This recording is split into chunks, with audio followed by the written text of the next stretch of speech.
Hello and welcome to today's installment of the UPRT Experts Corner brought to you by Aviation Performance Solutions.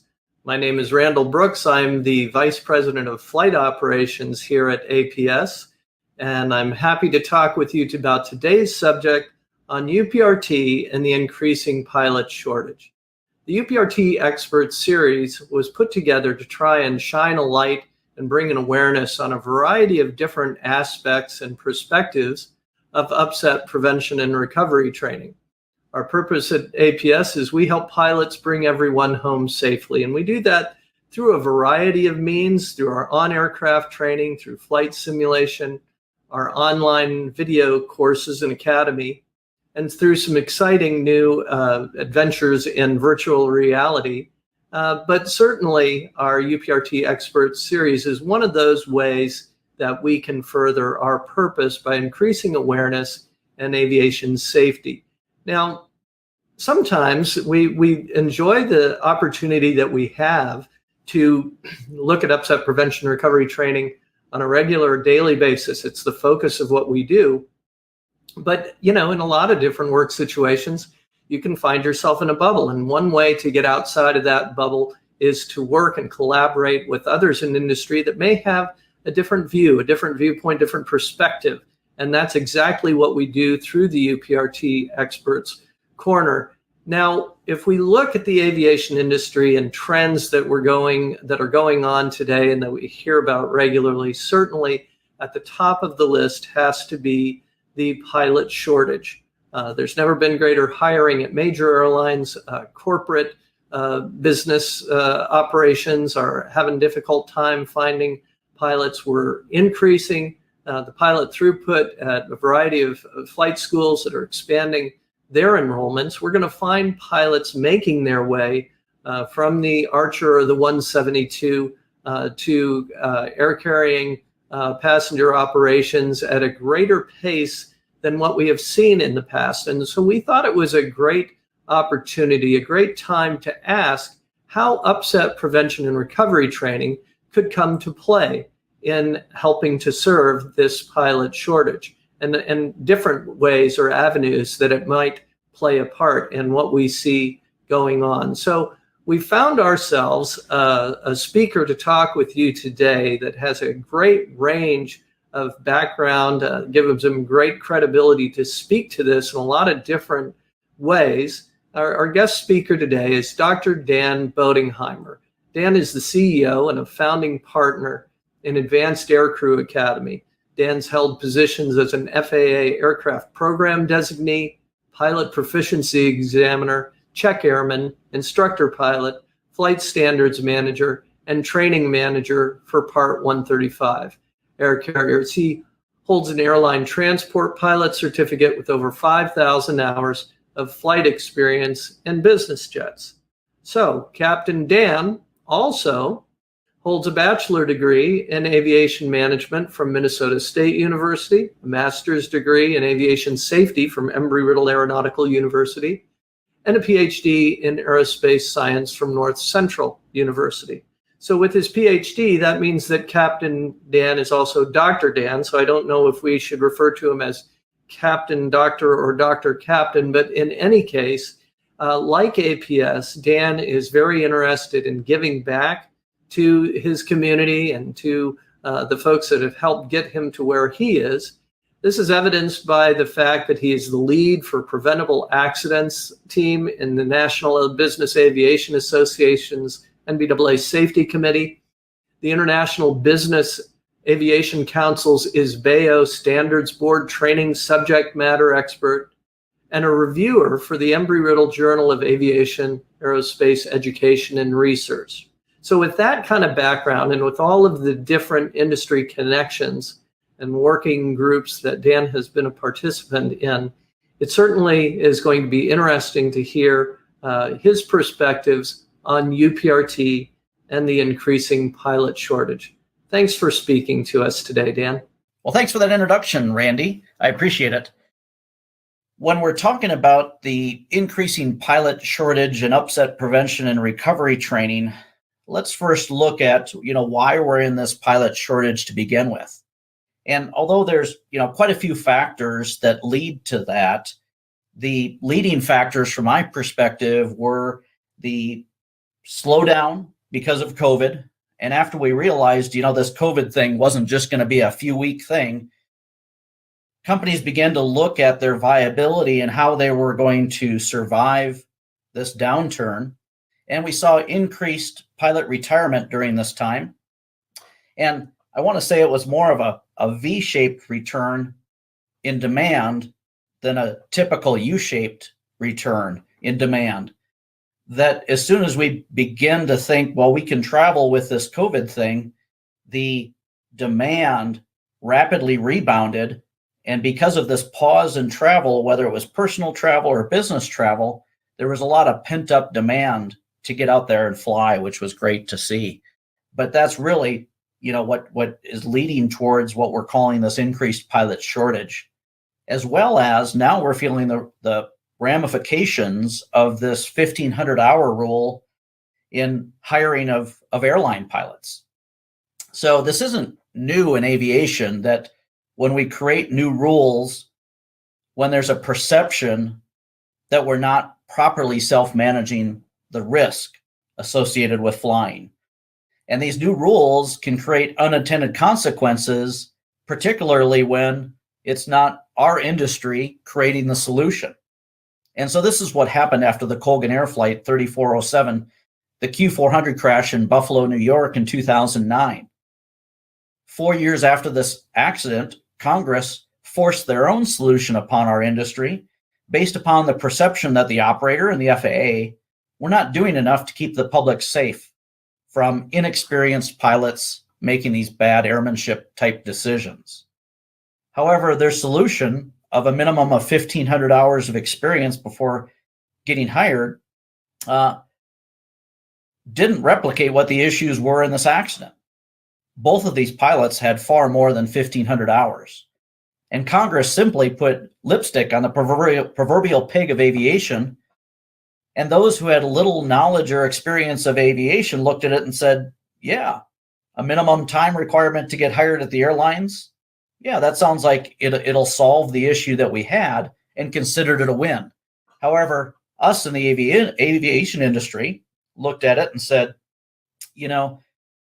hours doesn't always equate to competence. And if we want to keep this accident from happening again, Congress or even the FAA could have better addressed the issue by mandating better training to prevent what the NTSB cited as the causal factor of the accident, which was failure to monitor airspeed, which resulted in that loss of control in flight, rather than, creating a minimum total hour requirement to get hired at the airlines. More recently, upset prevention and recovery training has been mandated under Part 121, and yet there are still opportunities to improve that training and expand beyond the requirement for even Part 121. But my solution to issues are, let's not wait for the regulator to mandate this upon us. Let's look at managing risk within our organization and how we can best do it.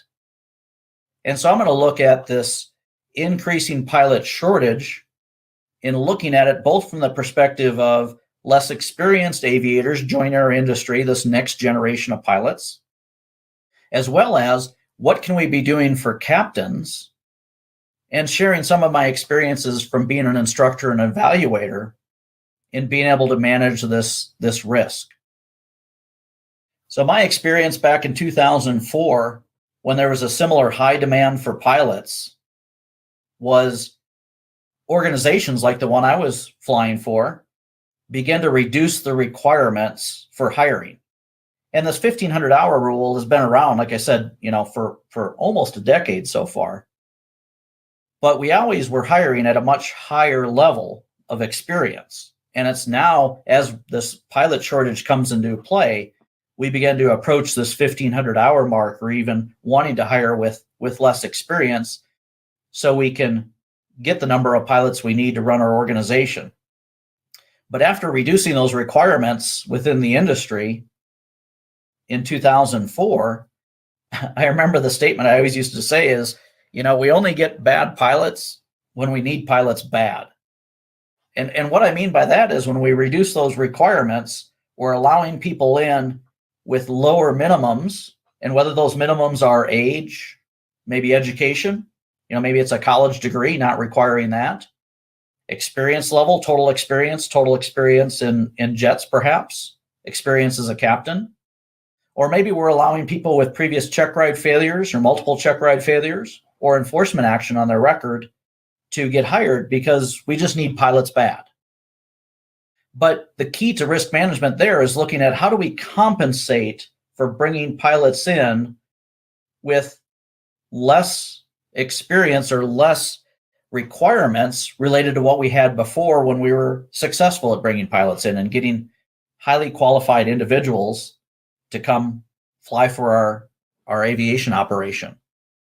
And so it really begins to look at what those requirements are and what you're willing to reduce, and then how are you going to compensate for that?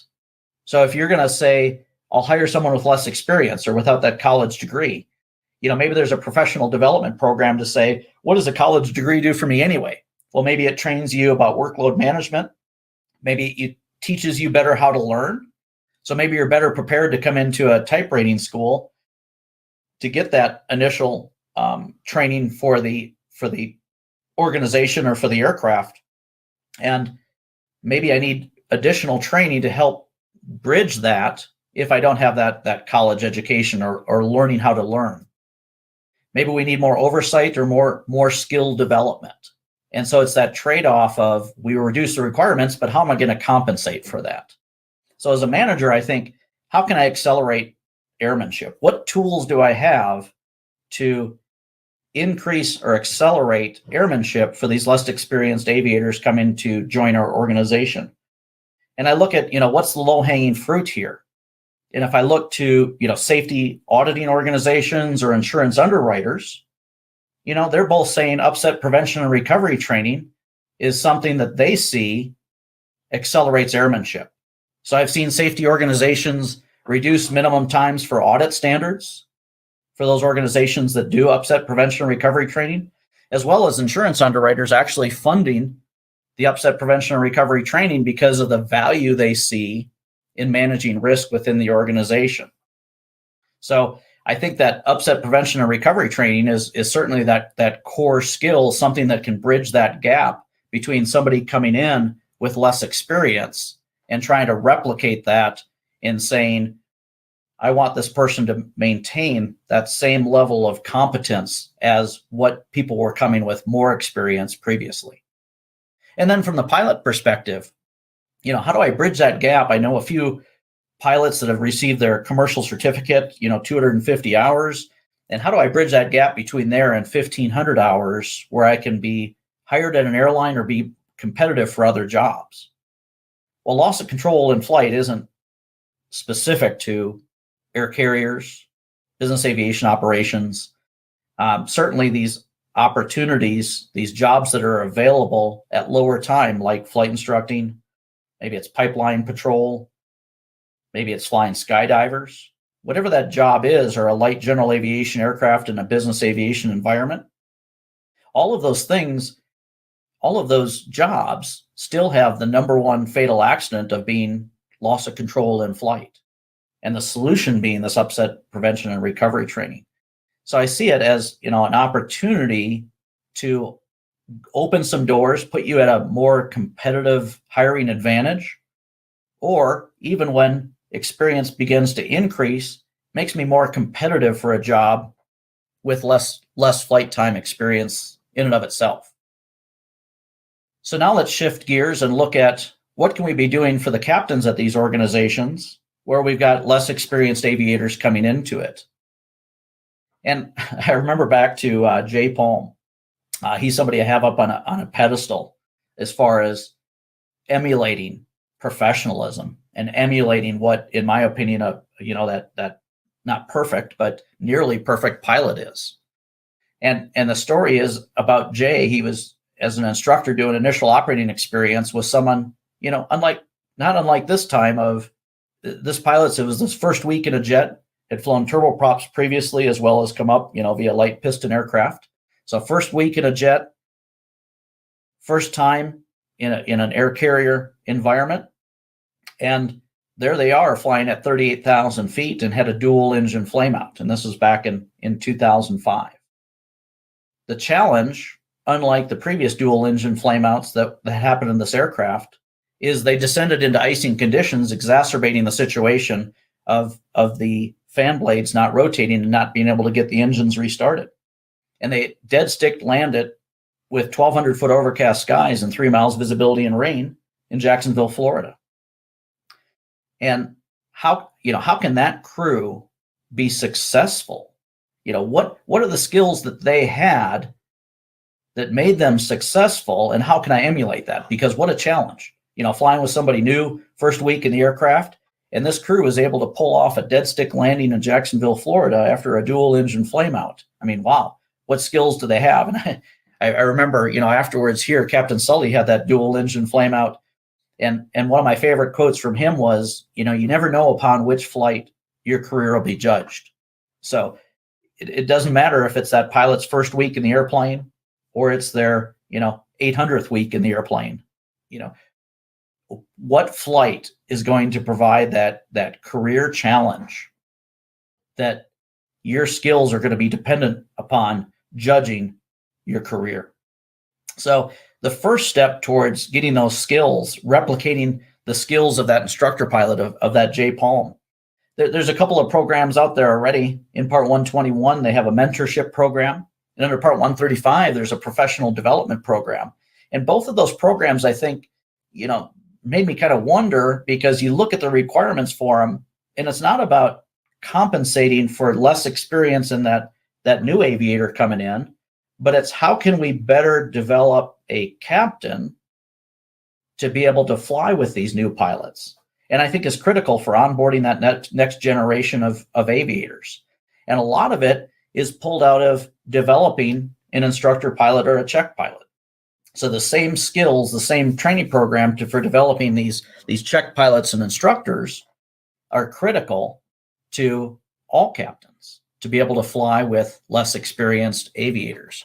Now, if I could clone Jay and make him that almost perfect aviator, I would do that. But it's taken me 17 years of flying and reflection to try to emulate the skills that Jay had.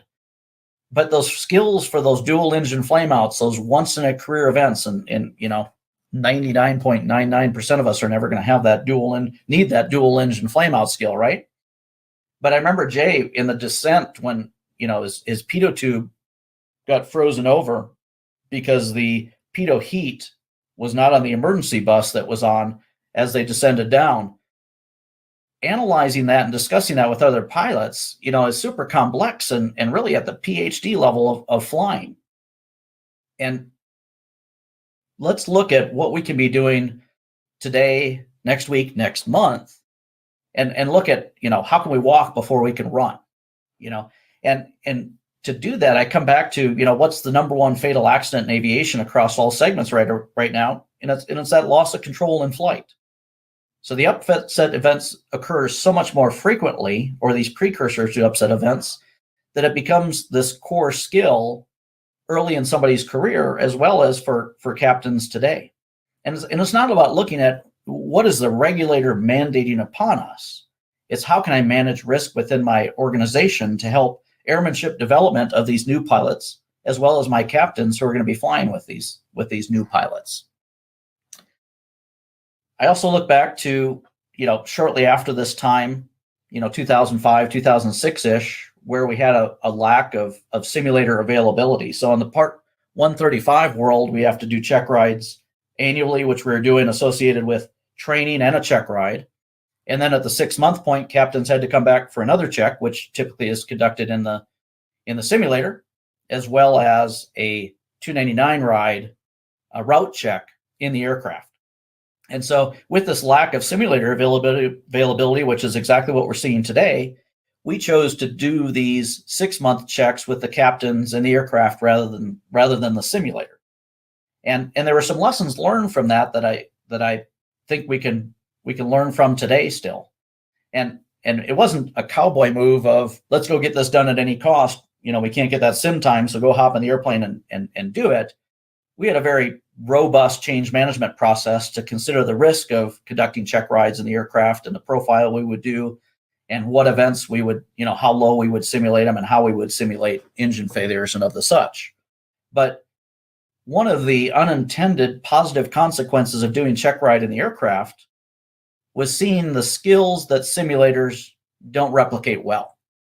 And I never thought about that when we started to do these checks in the aircraft, that the real distractions, of air traffic control, of the environment, of the radio chatter, the real feel of the aircraft in a circling approach, and the real environment of changing weather conditions, changing winds, all of that which are not replicated as well as in the simulator. And of the hundreds of check rides I gave in the aircraft, what I was surprised about is on every single maneuver that we did, every single approach, which was precision approaches, non-precision approaches, circling, I had an experienced captain get a stall warning on each one of those approaches. And it wasn't because these aviators were deficient, but just all of these real distractions, the real feel of the aircraft, all of these factors of doing it in the aircraft led up to some sort of loss of situational awareness. And I began to see these crux points of when they would happen, as a circling approach, coming off on your base turn to final when you have a tailwind, or a level off at an intermediate altitude, leveling off for the final approach fix, creating a step down, maybe ATC isn't doing any favors. So you're rushed to get down there, or reaching a circling minimum descent altitude. That's the reason for, controlled descent final approaches and encouraging those now, right? Mandated over in the European Union, recommended here in the US, is to avoid those level offs, because a distraction right before those were occur would create that loss of situational awareness to end up slowing the airspeed to create a stall indication. So as an aircrew program designee, and when I trained other check pilots, I always, at the core mantra of never let a situation progress past the point that your skills can recover. And, I relate this back to, when do you sign somebody off to be a captain in the airplane? When you would put your family in the back. But when do you sign someone, off to be a check pilot or instructor pilot? When they have figured out that point at which they never let a situation progress past a point that they can't recover. And you've got to let pilots make mistakes, whether you're in the instructional environment or evaluation environment. But you can't allow them to progress when you're in the aircraft to a point that you can't recover from that situation. And we see that hint and hope, talking about communication standards with crew resource management, that hint and hope piece of, we saw that Truckee accident in the Challenger, and the pilot monitoring, providing some hint and hope statements, but letting that situation progress past a point that he couldn't take over the situation and recover from it. So, if these experienced captains can have these loss of control precursors happen, what's the solution for it? And, that upset prevention and recovery training, once again, is the solution for both experienced and new next generation of aviators coming in with less experience, to help us keep our good safety record in place. And the more less experienced aviators, the more we reduce, we're going to see more of these loss of situational awareness scenarios that I think captains need to be better prepared for.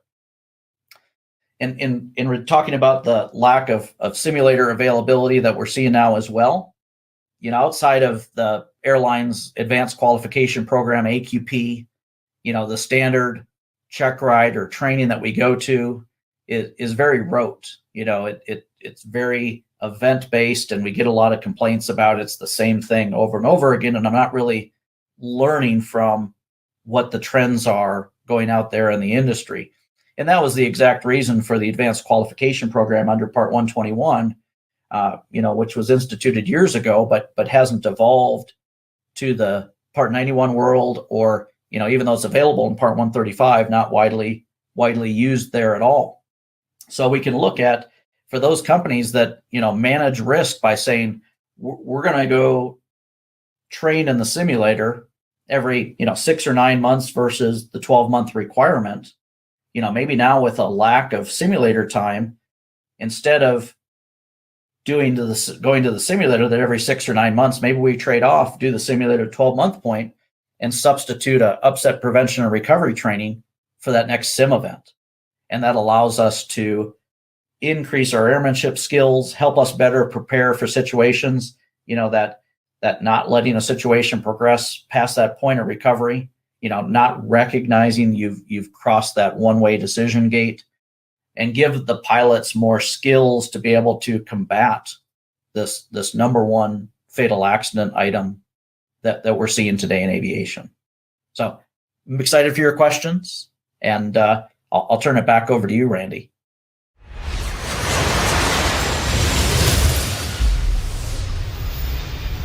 Thank you very much for all of that, Dan. We've had a couple of comments coming in, and I think one way to kind of coordinate them would be, I'd like to ask you about the difference between pilot skills in the normal domain and in the upset domain. Do you think that there is a one-to-one correlation, that the skills that pilots need normally on the job are the same skill sets that are required in an upset, or do you think that there's something different that pilots might need in addressing an upset event? Yeah, I definitely think there's a different skill set, kind of outside that normal flight envelope that we're normally training to and operating in.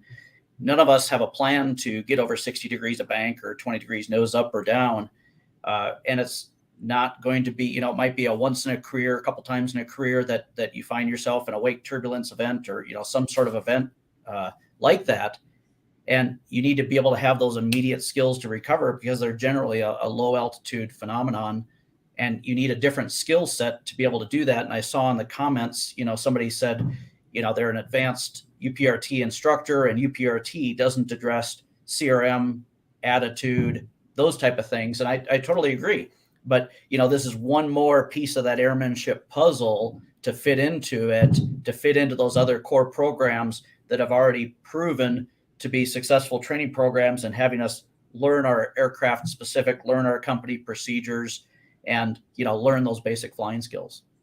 Just in the last couple of days, there have been some press releases. Dan, ICAO has released the accident statistics for 2021, I believe.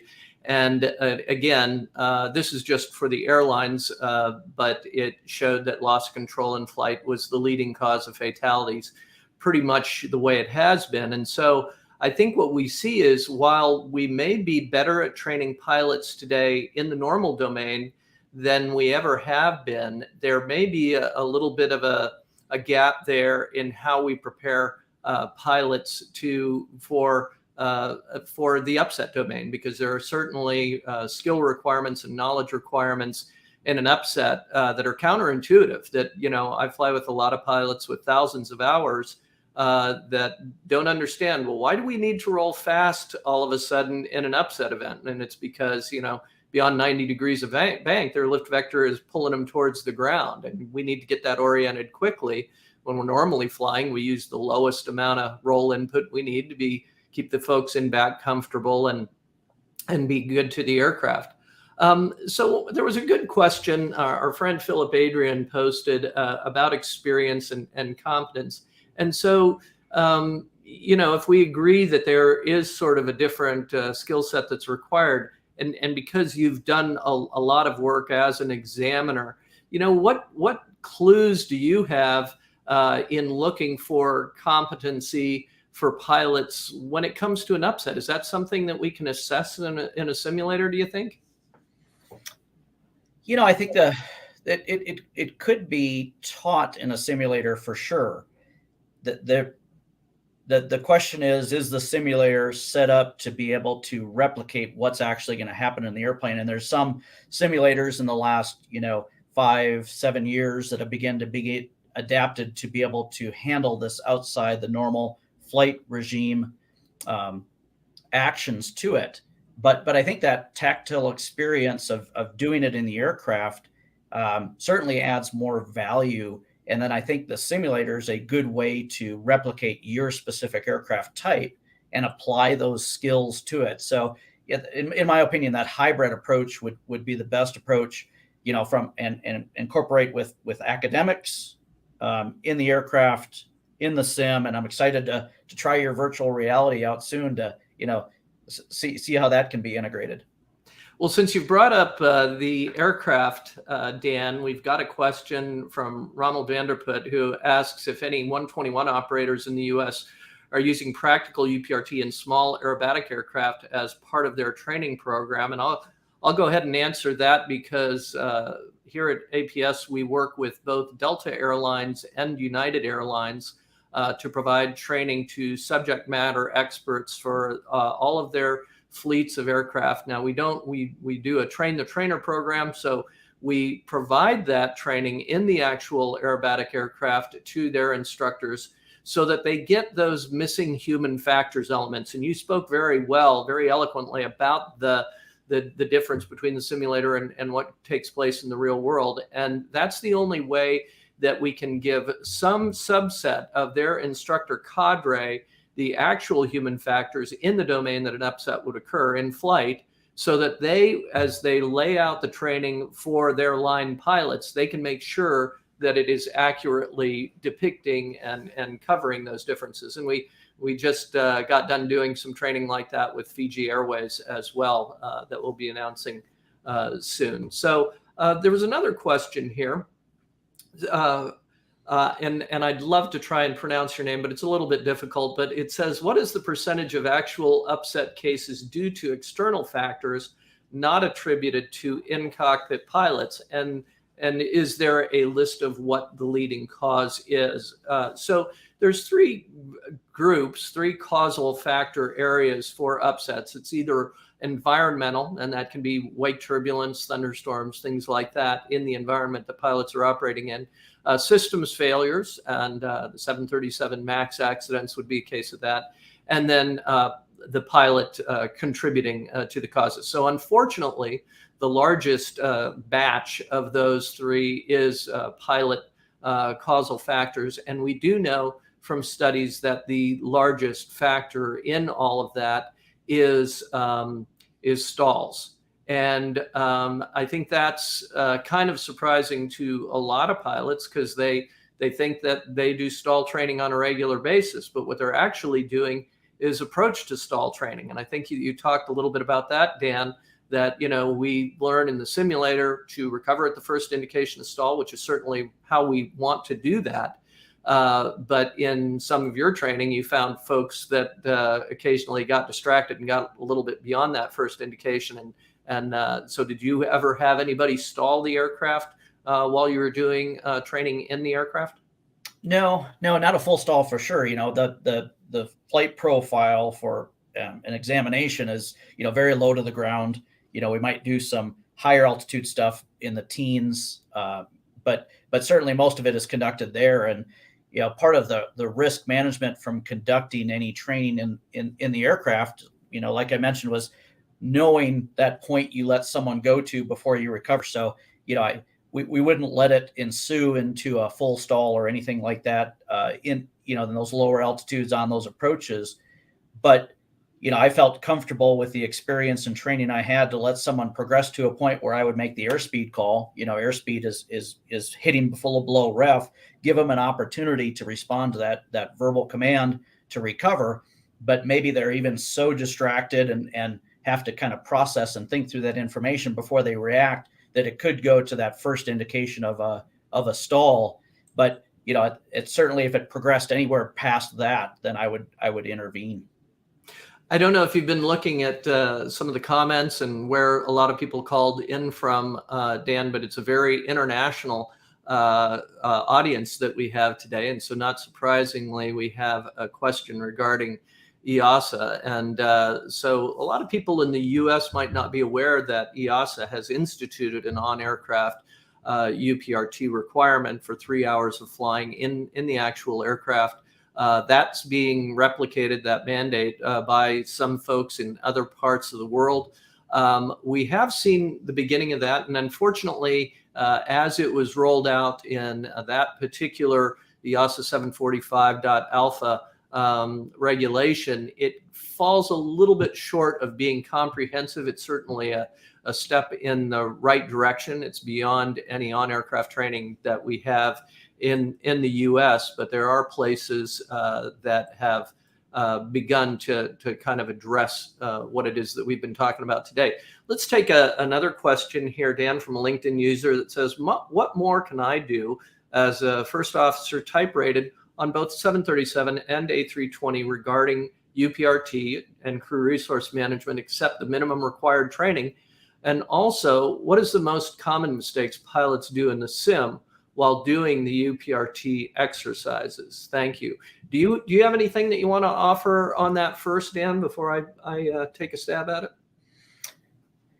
Just from a personal perspective, if you're seeing an opportunity to improve your airmanship and maybe your air carrier, your company is not providing that training, I would certainly look for opportunities to increase my, skill set personally with that. So if you have the opportunity to, attend some additional training outside of what's required for the company to help improve your skill set, that continuous improvement, continuous education would be a great idea. Well, yeah, and that's why I just like the question itself, because it means that the commenter is trying to find ways to get better, and that's a big part of it. What we see a lot of times in some of the training that's provided in simulators is that we tend to train what we have been trained. And historically, literally upset prevention and recovery training, I think I was on the call where the term was coined in about 2010 as part of some work that was being done for part of the Royal Aeronautical Society. So we have a lot of instructors that never have received UPRT, and so they're training the way they were trained. And back in those days, we had a requirement, for example, minimum loss of altitude. And we now know, and I have to use my hands here, minimum loss of altitude requires this, or if you're in an Airbus, this, and reducing the angle of attack requires this. And you literally can't do both of those things at the same time. So ICAO and other regulatory agent bodies have made changes on that. But there are a lot of folks, and we hear the comments literally in the last couple of weeks that where instructors in the simulator are complaining about the amount of altitude loss. And we just don't have a lot of stalled aircraft that are hitting the ground because they didn't miss it. We have a lot of aircraft that are hitting the ground because the angle of attack wasn't reduced, and folks didn't regain the control of the aircraft by breaking the critical angle of attack. So, well, I think we're getting to the end of our questions. We've been on for about 38 minutes. We've got another comment that came in. Let's see this. States, I remember we did high performance maneuvers, could not build on it starting at the roots by including a certain number of hours, say 15 hours to airbags to enhance UPRT recovery from the grassroots level. It's one of the commentaries or themes that we've seen here, and I think that you did address it in your conversation, Dan, the difference between hours and competency. And I guess the place that we see it is that I fly with a lot of 5,000 and 10,000 hour corporate pilots that when we get into the upset domain, I mean, I can tell flying out to the area, their attitude is great. They've studied, they're great, but then they do some things that are wrong based on human factors in an upset. And that's where we go back to that original question that I had for you about differences between the normal domain of flying and the upsets. So I don't know, you have anything to add on that continuous debate between experience and proficiency or competency? Yeah, certainly, hours don't necessarily equal level of competency and your ability to handle many, some of these situations. So, it's back to do you have 4,000 hours or 1 hour 4,000 times? So what opportunities from crew debriefings to additional training opportunities to continuous education and such are you doing to, once you get those certificates or pass that company training, or as somebody mentions here, the company assessments, once you meet that minimum criteria, what are you doing to get better? What are you doing internally to strive to be the best that you could possibly can be? Yeah, it goes back to those three fundamentals of knowledge, skills, and attitudes. And a lot of time the attitude is the most important thing, because it can make up for a lot of deficiencies in knowledge and skill if you got the right attitude to try and fix those things. There's a question from Ronald Vanderput on what are the main differences on a simulator that is more capable to simulate UPRT scenarios. And these are actually objectively quantified, certainly by the FAA. There are other regulatory bodies around the world that are starting to institute what's called Part 60, where they look at enhanced aero models. So that's what's required in the United States currently for 121 carriers. And those simulators have been modified to go to 10 degrees of angle of attack beyond the first indication of stall. And so those simulators are actually able to conduct training to the full stall, not because we want pilots to do that. We still want them to recover at the first indication of stall, but it will show pilots a little bit more what the aircraft behavior is like beyond critical angle of attack, because it can become very different in terms of the loss of lateral stability. But I will say, as an instructor that's been training in level D simulators for a long time before that enhanced aero model requirement was put in place, that really the biggest thing is just the instructor competencies, because here in the building that I'm speaking from right now, we have a very capable fixed-based simulator with a really good 210-degree field of view. And even though there's no motion, if the instructor knows what the limitations of the simulator's fidelity are and is able to stay within the valid or validated training envelope of that device, there are a whole lot of lessons that can be taught. In fact, when we are training airline instructors, we use that device to make a bridge between the aircraft and then going on to fly the level D simulators that they have. Let's see, to my DA20 UPRT lesson from the standards that 925 syllabus request. The one thing, the question is about things that could be done in a non-aerobatic certified aircraft. And there's a gentleman named Ed Wischmeyer that has put together a great group of exercises. And if you're able to Google Ed Wischmeyer, those will come up. And he has created a list of exercises that are kind of a bridge to the full-blown all-attitude kind of UPRT that we think that pilots really need to have a comprehensive exposure to the human factors and their ability to master those human factors in an upset. So that might give some clues to some folks in the training community that are using less than fully aerobatic aircraft. So any closing thoughts that you'd like to add, Dan? We want to thank you very much for your time. Got anything, any words of wisdom for the folks before we close up?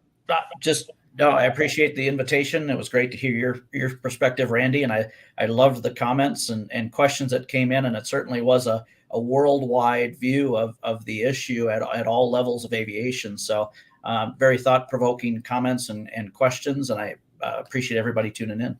Well, thank you very much for your help, Dan. And just to put a exclamation point on one of the points that you made during your talk, you never know when you're going to be tested, but we do know a little bit about how, statistically speaking, pilots will be tested. It is far more likely, statistically speaking, that a pilot's next accident is going to come due to loss of control in flight than either due to a fire in flight or an engine failure or a lot of other things that we trained for. So we just hope that the folks that are listening do what they can to try and get the training that will help them in the upset domain so that we can try and make the aviation world a little bit safer. So good luck to everybody out there, and thank you all for tuning in. It's been great having you with us.